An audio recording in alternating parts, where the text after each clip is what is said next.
A farmer had 4 sons who quarreled with one another all day long. He advised them not to use bad words for each other, but they would not listen. One day he came back from the forest with a bundle of sticks.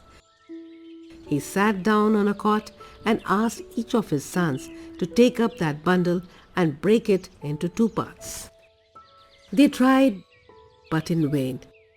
The farmer untied the bundle and gave them 1 stick each and said, Break this one now. They broke each stick into several pieces. The farmer explained to his sons, As long as you are united like the bundle of sticks, no one can break you. But if you live separately, then you can be broken into pieces. The 4 brothers had learnt what their father wanted to teach them. They stopped quarreling with one another and began to live together in peace, as they had understood that unity is strength.